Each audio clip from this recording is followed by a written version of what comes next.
নমস্কাৰ, মই প্ৰীতি প্ৰিয়দৰ্শিনী, এগৰাকী সাধাৰণ নাগৰিক কিন্তু এজন সচেতন ভোটাৰ।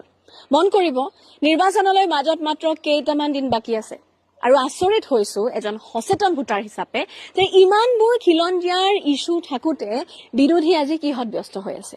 কংগ্ৰেছ, ৰাইজৰ দল অথবা অজপা বিৰোধী হিচাপে তেওঁলোকে কোন কেইটা অসমীয়া খিলঞ্জীয়াৰ ইস্যু উত্থাপন কৰিছে। বাকি বাদ দিলো, আমি বিগ ব্ৰাদাৰ কংগ্ৰেছৰ কথা লৈ আহিছো, কাৰণ তেওঁলোকৰ আসন বেছি আছে। তেওঁলোক ব্যস্ত হৈ আছে কিন্তু আসন বিলোৱাত, আৰু সেই কথাত ব্যস্ত হৈ থকাৰ অৱস্থাত বিৰোধীৰ ভূমিকা দুৰ্বল স্থিতিত উপনীত হৈছে কংগ্ৰেছ। নিজৰ মাজতে খোৱা কামোৰাত ব্যস্ত হৈ থকা পাৰ্টিটোৱে বিৰোধী হিচাপে নিৰাশ কৰিছে, কিন্তু মোৰ দৰে হাজাৰ হাজাৰ বহু হাজাৰ হাজাৰ যুৱ প্ৰজন্মৰ ভোটাৰকো। মন কৰিব, ইস্যু নাই, যেন একো ইস্যুৱে নাই অসমত, কেৱল মাত্ৰ বিৰোধী মিত্ৰজোঁটৰ এই আসন বিলোৱাৰে ইস্যুটো আছে। ইস্যু নাই, কেনেকে সেই ইস্যুটোক সমাধান কৰিব তাৰ কোনো এপ্ৰচ নাই। আৰু তাৰ পিছত ভোটাৰে তেওঁলোকক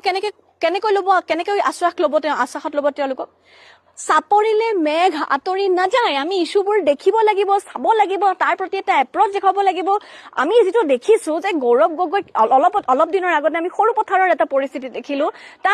তালৈ যোৱা মানুহে তেওঁলোককে আকৌ বিৰোধিতা কৰিছে, আৰু গৌৰৱ গগৈক তাত তেওঁলোকে আগুৰি ধৰি গৌৰৱ গগৈক প্ৰশ্ন উত্থাপন কৰিছে, মুণ্ডন কৰিম বুলি কৈছে যদিহে সেই সমষ্টিটো অজাপাক দিয়ে।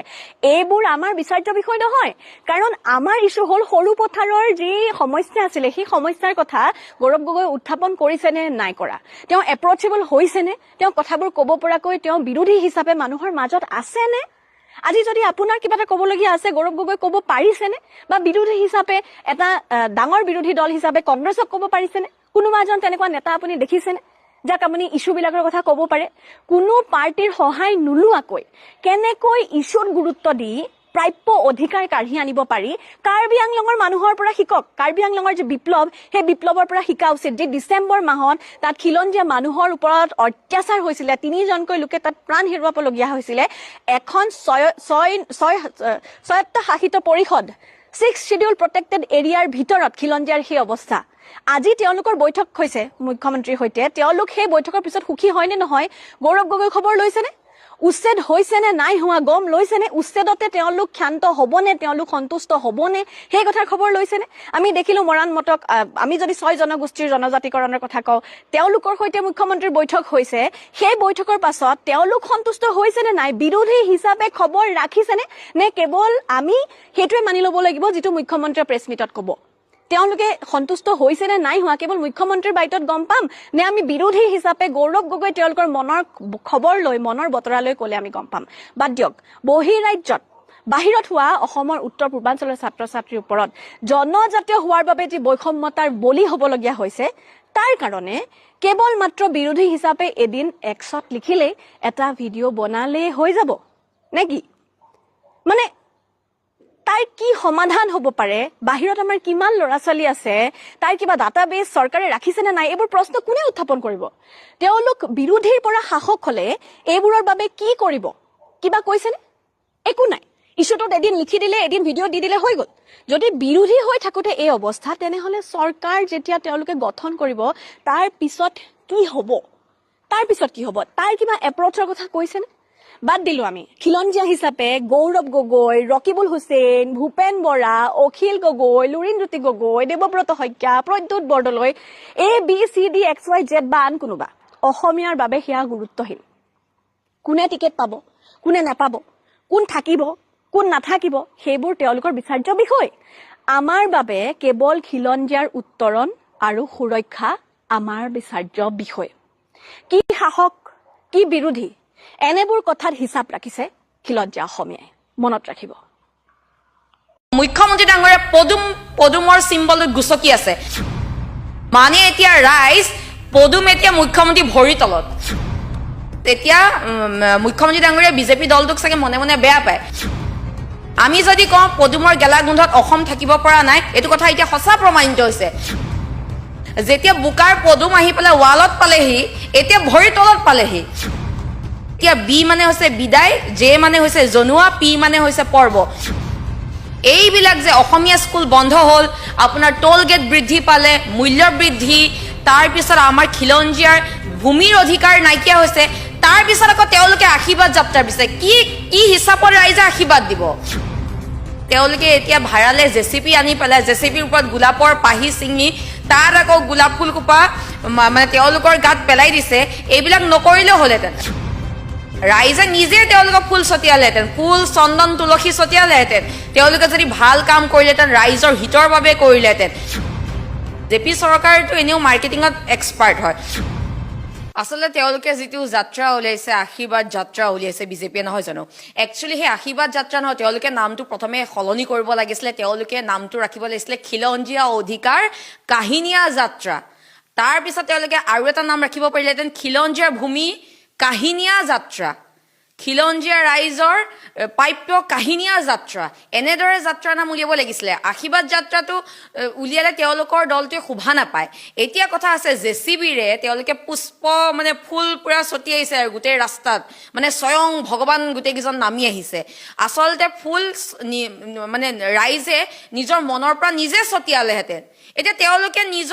নিজৰ গাত নিজে ফুল ছটিয়াবলগীয়া অৱস্থা হৈছে তেওঁলোকে যদি ৰাইজৰ কাম কৰিলেহেঁতেন তেওঁলোকে যদি ৰাইজৰ উন্নয়ন কৰিলেহেঁতেন তেওঁলোকে যদি নিজৰ উন্নয়ন নকৰি ৰাইজৰ কথা যদি ভাবিলেহেঁতেন তেওঁলোকে এতিয়া ভাড়ালে জেচিপি আনি পেলাই জেচিপিৰ ওপৰত গোলাপৰ পাহি ছিঙি তাত আকৌ গোলাপ ফুল কোপা মানে তেওঁলোকৰ গাত পেলাই দিছে এইবিলাক নকৰিলেও হ'লহেঁতেন ৰাইজে নিজে তেওঁলোকক ফুল ছটিয়ালেহেঁতেন ফুল চন্দন তুলসী ছটিয়ালেহেঁতেন তেওঁলোকে যদি ভাল কাম কৰিলেহেঁতেন ৰাইজৰ হিতৰ বাবে কৰিলেহেঁতেন তেওঁলোকেতো নিজে খুজি লোৱা এইটো মাৰ্কেটিং হয় নিজকে নিজে প্ৰচাৰ কৰিছে বিজেপি চৰকাৰটো এনেও মাৰ্কেটিঙত এক্সপাৰ্ট হয় বিজেপি দলটো মাৰ্কেটিঙত এক্সপাৰ্ট হয় তেওঁলোকে ঘোঁৰা বেচা কিনা কৰাই হওক বা নিজৰ প্ৰচাৰৰ ক্ষেত্ৰতে হওক তেওঁলোকে এক্সপাৰ্ট হয় তেওঁলোকক সেইটো দিশত কোনো মানে পিছ পেলাব নোৱাৰে এতিয়া কথা হৈছে বিজেপি দলটোৱে যি আশীৰ্বাদ যাত্ৰা ওলাইছে গোটেই অসমৰ ৰাইজে হাঁহিছে কাৰণ আজি চাওক চাহ জনগোষ্ঠীৰ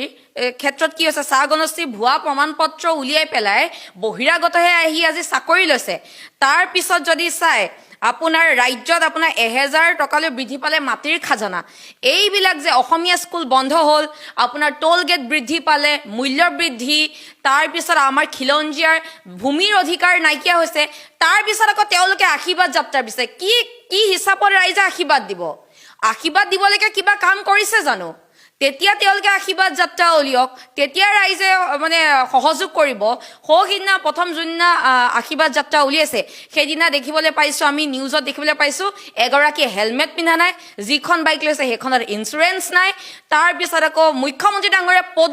পদুমৰ চিম্বলত গুচকি আছে মানে এতিয়া ৰাইজ পদুম এতিয়া মুখ্যমন্ত্ৰী ভৰিৰ তলত আমি যদি কওঁ তেওঁলোকে বেয়া পায় আমাক বেয়া কমেণ্ট দিয়ে আমাৰ ফেচবুক প্ৰফেচনেল বাহিৰৰ পৰা হেকাৰ্ছ মগাই পেলাই আমাৰ ফেচবুক হেক কৰে আমাক অশ্লীল কথা কয় বিৰোধীকটো বাদেই দিছোঁ সাধাৰণ জনতায়ো যদি চৰকাৰখনক দুখ গুণবিলাক যদি আঙুলিয়াই দিয়ে তেতিয়া সাধাৰণ জনতাক অশ্লীল বাক্যবান দিয়ে কমেণ্ট কৰে ফেক একাউণ্টে এতিয়া এই ক্ষেত্ৰত কি হ'ব এজনে হেলমেট পিন্ধা নাই বাইকখনৰ ইঞ্চুৰেঞ্চ নাই এগৰাকীয়েতো দলৰ চিম্বলৰ ওপৰতে দিলে তেওঁ আকৌ মুখ্যমন্ত্ৰী ভাবক মানে ৰাইজ এতিয়া মুখ্যমন্ত্ৰী ডাঙৰীয়া বিজেপি দলটোক চাগে মনে মনে বেয়া পায় নহবানো চিম্বলটোৰ ওপৰত কোনে উঠিব আমি যদি কওঁ পদুমৰ গেলা গোন্ধত অসম থাকিব পৰা নাই এইটো কথা এতিয়া সঁচা প্ৰমাণিত হৈছে কাৰণ মুখ্যমন্ত্ৰী ডাঙৰীয়া নিজে অনুভৱ কৰিছে যেতিয়া বোকাৰ পদুম আহি পেলাই ৱালত পালেহি এতিয়া ভৰিৰ তলত পালেহি বিজেপি মই আগতে কৈছিলোঁ বিপদজনক পথ এতিয়া বি মানে হৈছে বিদায় জে মানে হৈছে জনোৱা পি মানে হৈছে পৰ্ব বিজেপি অৰ্থাৎ বিদায় জনোৱা পৰ্ব এই দলটো আহি গৈছে ৰাইজে এতিয়া একত্ৰিতভাৱে বিদায় দিব এতিয়া তেওঁলোকে যে কৈছে আশীৰ্বাদ যাত্ৰা মই এটা তথ্য দিব বিচাৰিছোঁ তেওঁলোকে আশীৰ্বাদ যাত্ৰা একদম তেওঁলোকে এই যাত্ৰাটোৰ নামটো একেবাৰে মিলালে তেওঁলোকে মই পোনপ্ৰথমে যে কৈছিলোঁ খিলঞ্জীয়া অধিকাৰ কাহিনীয়া যাত্ৰাহে হয় তেওঁলোকে কি কৈছে মিডিয়াত আমি দেখিবলৈ পাইছোঁ যে জেচিবি এইটো প্ৰতীক হয় তেওঁলোকে অনাগত দিনত মানে তেওঁলোকে উচ্ছেদ কৰিব ঠিক আছে উচ্ছেদ কৰিব কাৰ মাটি উচ্ছেদ কৰিছে এই যে বিঘাই তেওঁলোকৰ যে নেতা কৰ্মীবিলাকৰ যে মাটি আছে সেইবিলাক উচ্ছেদ কৰিবনে চৰকাৰ কোনোবাই যে প্ৰাইভেট স্কুল বনাইছে সেইবিলাক উচ্ছেদ কৰিবনে বাগান উচ্ছেদ কৰিবনে এলিফেণ্ট কৰিডৰ যে ৰিজৰ্ট বনাইছে সেইবিলাক উচ্ছেদ কৰিবনে নকৰে আমি অসমবাসীয়ে জানিব বিচাৰিছোঁ আপুনি যদি চাই 55,000 বিঘা মাটিত উচ্ছেদ কৰিছিলে তাৰে 49,000 বিঘা জনজাতীয় ভূমি আছিলে মাত্ৰ 6,000 বিঘাই সংখ্যালঘু অধ্যুষিত ভূমি আছিলে ভাবক তাৰ পিছত যদি চাই সৰ্বানন্দ সোণোৱালৰ দিনত আমচাঙত 1000ৰো অধিক বড়ো কাৰ্বি মিচিং লোকক উচ্ছেদ কৰা হৈছিলে ৰহাৰ এইমছ আন্দোলনত এগৰাকী তিৱা যুৱতীক গুলীয়া হত্যা কৰা হৈছিলে লাইকা দধিয়াত 1500 মিচিং লোকক উচ্ছেদ কৰা হৈছিলে 10 বছৰ ৰামদেৱক তেজপুৰত 1200 বিঘা তামুলপুৰত 600 বিঘা গোলাঘাটত 25 একৰ মাটি প্ৰদান কৰা হৈছিলে হোল্ডিং নাম্বাৰ থকাৰ পিছতো চচলত 200 মানুহৰ উচ্ছেদ কৰা হৈছিলে কাৰ্বি আলঙৰ ভূমিপুত্ৰৰ 30,000 বিঘা মাটি গতালে আদানীক এইবিলাকতো দীঘলীয়া লিষ্ট কলে মানে দীঘল হৈ গৈ থাকিব এতিয়া কথা আছে বাকি দূৰলে নাযাও এই যে 200 ঘৰ যে হোল্ডিং নাম্বাৰ থকা মানুহ যে উচ্ছেদ কৰিলে চচলত হেয়াতো খিলঞ্জীয়া আছিলে খিলঞ্জীয়া মহিলাইতো অৰ্ধ উলংগ হৈ প্ৰতিবাদ কৰিছিলে এগৰাকী মহিলাৰ গহনা হৈছে নিজৰ শৰীৰটো কোনো মহিলা উলংগ হ'ব নিবিচাৰে কিন্তু এইখন চৰকাৰ দিনতে এগৰাকী মন্ত্ৰীৰ দিনতে মহিলাই নিজৰ ভেটিটোৰ কাৰণে উলংগ হৈছিলে আৰু তেওঁলোকে আশীৰ্বাদ বিচাৰিছে কাৰ তেওঁলোকে মানে সমস্যা সমাধান কৰিলে কাৰ পৰা আশীৰ্বাদ বিচাৰিছে বাংলাদেশীৰ পৰা আশীৰ্বাদ বিচাৰিছে নেকি কাখনৰ জৰিয়তে যিবিলাক আনিলে অবৈধ বাংলাদেশী ৰঙা দলিচা পাৰি দিলে তেওঁলোকৰ পৰা আশীৰ্বাদ বিচাৰিছে যদি আমাৰ ক'বলগীয়া নাই কিন্তু খিলঞ্জীয়াৰ আশীৰ্বাদ এওঁলোকে নাপায় খিলঞ্জীয়াৰ আশীৰ্বাদ নাপায় কাৰণ আপোনালোকে চাব সংবাদ মাধ্যমৰ লগত জড়িত খিলঞ্জীয়া লোক ওলাই আহিছে এতিয়া পলাশবাৰীতে চাওক বা বিভিন্ন জেগাত চাওক খিলঞ্জীয়া লোক ওলাই আহিছে আৰু এটা এক্সাম্পল আমাৰ এগৰাকী যুৱতী গুণগুণ চেতিয়া তেখেতৰ কঠিয়াৰ পৰা জেচিবি চলাইছিলে ভাবক আৰু এওঁলোকে আকৌ আশীৰ্বাদ যাত্ৰা উলিয়াই কঠিয়াৰ পৰা জেচিবি চলাও মানে গৰু চুৰ বাচাও বা মানে বিজেপি ৰাজত্বত চলাও এনেকুৱা ধৰণৰ কথা হৈছে এতিয়া হৈছে আশীৰ্বাদ কাৰ পৰা বিচাৰিছে প্ৰথম প্ৰশ্ন আশীৰ্বাদ বাংলাদেশে দিব পাৰে তেওঁলোকক যিবিলাক মানে কাখনৰ জৰিয়তে আনিছে কিন্তু সাধাৰণ জনতাই তেওঁলোকক আশীৰ্বাদ নিদিয়ে আশীৰ্বাদ যদি বিচাৰিছে সঁচা অৰ্থত খিলঞ্জীয়াক কিয় উচ্ছেদ কৰিছে আজি খিলঞ্জীয়াকে মেক্সিমাম উচ্ছেদ কৰিছে মানে ভাতৃঘাতী সংঘৰ্ষ লগাই পেলাই খিলঞ্জীয়াক উচ্ছেদ কৰিবলৈ তেওঁলোকে ৰামদেৱ আদানী আম্বানীক মাটিবিলাক দি আছে এইবিলাক কথা অসমীয়া ৰাইজ এতিয়া মূৰ্খ নহয় সকলোৱে জানে সেইকাৰণে কৈছো বিজেপি এতিয়া বিজেপি অৰ্থ হৈছে বিদায়জনৰ পৰ্ব বিজেপি বিদায়জনৰ পৰ্ব আহি গৈছে আৰু এতিয়া ৰাইজ লগতে বিজেপি কৰ্মীসকলকো কৈছো চক ভয়ংকৰ দিন আহিছে এতিয়া মুখ্যমন্ত্ৰী ভৰিৰ তলত পদুম ভাবক নমস্কাৰ জুবিনদাৰ হত্যাৰ মূল অভিযুক্ত সিদ্ধাৰ্থ শৰ্মাৰ ইতিমধ্যে বন্ধ কৰি থোৱা পানী ফেক্টৰী খুলি দিয়া হ'ল আজি মূল অভিযুক্ত জুবিনদাক মাতি নি হত্যা কৰা মূল অভিযুক্ত শ্যামকানু মহন্তৰ বেংক একাউণ্ট যি জব্দ কৰা হৈছিল সেই বেংক একাউণ্টও আজিৰ পৰা খুলি দিয়া হ'ল কেৱল হিমন্ত বিশ্ব শৰ্মা বিজেপি নেতৃত্বাধীন চৰকাৰখনৰ ভুলৰ বাবে SITৰ ভুলৰ বাবে সিদ্ধাৰ্থ শৰ্মা আৰু শ্যামকানু মহন্ত বাচি যাব নিৰ্বাচনৰ পিছতেই তেওঁলোকে জেলৰ পৰা মুকলি আকাশৰ তললৈ আহিল আমাৰ সকলোৰে শ্ৰদ্ধা অসমীয়া জাতিৰ হিয়াৰ আমঠু জুবিনদাৰ মৃত্যুৰ ন্যায় আমি নেপামগৈ জুবিনদাৰ মৃত্যু হৈছিল ছিংগাপুৰত কিন্তু জুবিনদাৰ মৃত্যুৰ তদন্ত কৰিছিল ক'ত জুবিনদাই ৰাতি 12টাত 1টাত আহি ৰুটি খোৱা পুৰি খোৱা ঘুগনি খোৱা GMCৰ সন্মুখৰ কছাৰীদাৰ দোকানত জুবিনদাৰ মৃত্যু য'ত হৈছিল জুবিনদাৰ মৃত্যু হোৱাৰ সময়ত মৃত্যুৰ সৈতে জড়িত যিসকল ছিংগাপুৰৰ ব্যক্তি তেওঁলোকক আজি তাৰিখলৈকে বিজেপি RSS আৰু হিমন্ত বিশ্ব শৰ্মাই গ্ৰেপ্তাৰ কৰা আমি দেখা নেপালোঁ সমগ্ৰ অসমবাসী ৰাইজে জুবিনদাৰ মৃত্যুৰ তদন্ত বিচাৰি ৰাজপথলৈ আহিব লাগিব আৰু হিমন্ত বিশ্ব শৰ্মা বিজেপি RSS চৰকাৰখনৰ কলিজাটো কপাই দিব পাৰিব লাগিব তেতিয়াহে আমি জুবিনদাৰ মৃত্যুৰ প্ৰকৃত ন্যায় পাবলৈ সক্ষম হ'ম বিজেপি চৰকাৰৰ যি কেন্দ্ৰীয় মন্ত্ৰী অসমৰ পবিত্ৰ মাঘেৰিটা এই পবিত্ৰ মাঘেৰিটা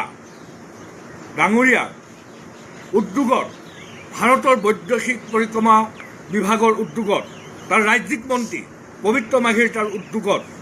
যি অনুষ্ঠান পতা হৈছিল ছিংগাপুৰত আৰু সেই অনুষ্ঠানত এই অনুষ্ঠান পাতিবলৈ নি আমাৰ সকলোৰে মৰমৰ হিয়াৰ আমঠু জুবিনদাক মাৰি পেলোৱা হ'ল হত্যা কৰা হ'ল আৰু হিমন্ত বিশ্ব শৰ্মাই বাৰম্বাৰ কৈছে যে জুবিন গাৰ্গক হত্যা কৰা হ'ল কিন্তু জুবিন গাৰ্গক হত্যা কৰা হ'ল বুলি কোৱাৰ পিছতো যি ধৰণে বিজেপি RSSৰ অতি ঘনিষ্ঠ শ্যাম কানু মহন্ত সিদ্ধাৰ্থ শৰ্মাহঁতক বিজেপি RSSে বচাবৰ কাৰণে যি কৌশল কৰিছে, নিৰ্বাচনৰ পিছত তেওঁলোকক জেলৰ পৰা মুকলি কৰি দিবৰ কাৰণে যি চেষ্টা চলাইছে, ফাষ্ট ট্ৰেক আদালত গঠন কৰিম বুলি কৈ আজিলৈকে গঠন নকৰা এই চৰকাৰখনৰ বিৰুদ্ধে অসম আৰু অসমীয়া মানুহে জুবিনদাৰ ন্যায় পাবলৈ হ'লে আমি যুঁজিব লাগিব। যুঁজি শিল ঘঁহা দি বিজেপি চৰকাৰৰ এই 2 নম্বৰী হিমন্ত বিশ্বৰ কলিজাটো কপাই দিব পাৰিব লাগিব। তেতিয়াহে অসম আৰু অসমীয়াই আমাৰ সকলোৰে মৰমৰ শ্ৰদ্ধাৰ শিল্পী জুবিনদাৰ মৃত্যুৰ উচিত তদন্ত পাবলৈ সক্ষম হ'ম। ধন্যবাদ। মই আপোনালোকক অসমৰ ৰাইজক আগতে কৈছিলোঁ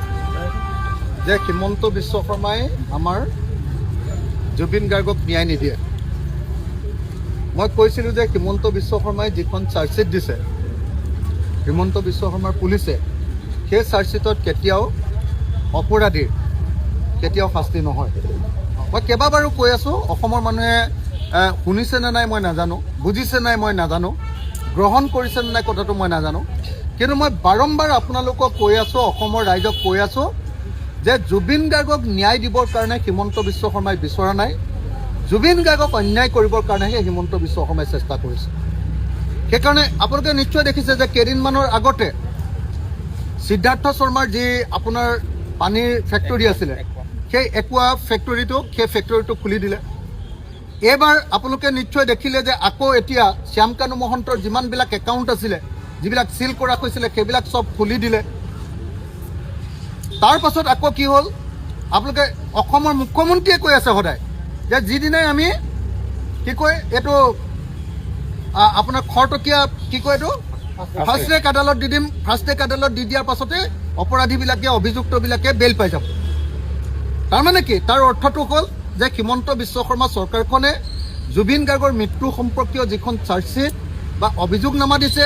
সেই অভিযোগনামাখন 2 নম্বৰীকে দিলে। তাৰ শাস্তি হ'বৰ কাৰণে সেই অভিযোগনামাখন দিয়া নাই, এখন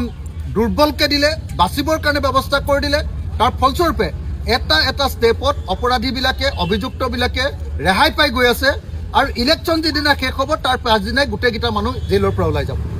অকল হিমন্ত বিশ্ব শৰ্মাই ৰিকুৱেষ্ট কৰি, অনুৰোধ কৰি আৰু ভয় দেখুৱাই শ্যাম কানু মহন্তহঁতক যেনে তেনে এতিয়ালৈকে জেলত ৰখাই থৈছে। যিদিনাই ইলেকশ্যন অসমৰ শেষ হ'ব সেইদিনাই শ্যাম কানুহঁতে আমাৰ সন্মুখেদি ঘূৰি ফুৰিব, আৰু হয়তো এনেকুৱাও হ'ব পাৰে যে বিজেপিৰ পৰা ইলেকশ্যনো খেলিবগৈ। আপোনালোকে স্ক্ৰীণত চাওকচোন এক বিৰল দৃশ্য।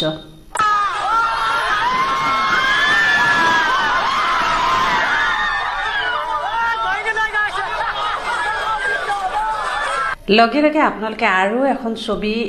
স্ক্ৰীণত চাওক, আৰু এই দুয়োটা কাহিনীৰ আলম লৈ আপোনালোকৰ মাজলৈ এটা বিশ্লেষণ আগবঢ়াম। আপোনালোকে সিদ্ধান্ত নিজেই দিব, লগতে মতামত আগবঢ়াব মই কোৱা কথাখিনিৰ লগত আপোনালোক কিমান দূৰ সন্মত।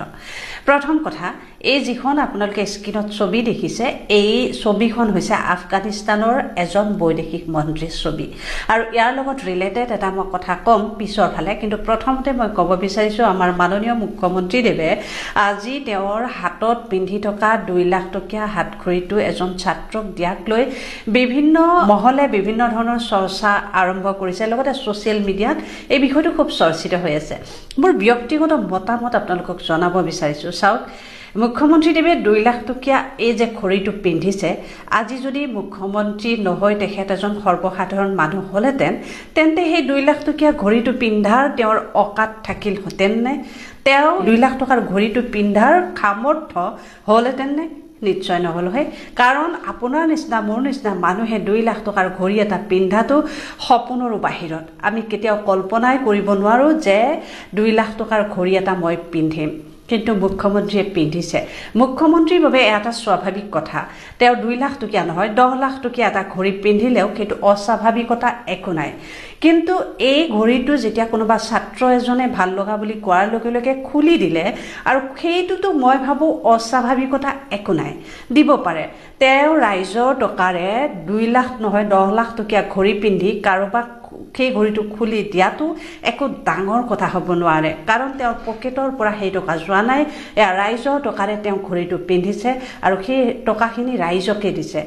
সেয়া ৰাইজৰে টকা। গতিকে আপোনাৰ নিচিনা মোৰ নিচিনা মানুহে যদি সেই 2 লাখ টকীয়া ঘড়ী এটা পিন্ধাৰ সপোন দেখিব নোৱাৰোঁ বা কাৰোবাক উপহাৰ দিয়াৰ কথাও আমি সপোনৰ অগোচৰ। সেইবাবে মুখ্যমন্ত্ৰীদেৱৰ দৰে মানুহে সেই ঘড়ীটো পিন্ধা আৰু কাৰোবাক উপহাৰ দিয়াত মই ভাবোঁ অস্বাভাৱিকতা একো নাই। অস্বাভাৱিকতা থাকিব তেতিয়া যেতিয়া এজন সৰ্বসাধাৰণ ব্যৱসায় কৰা মানুহ বা সৰ্বসাধাৰণৰ টকা তেওঁৰ পকেটত নোসোমাই তেওঁ নিজৰ উপাৰ্জনেৰে সেই ঘড়ী পিন্ধিছে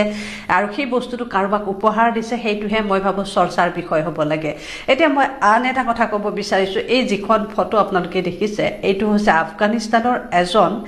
বৈদেশিক মন্ত্ৰীৰ ফটো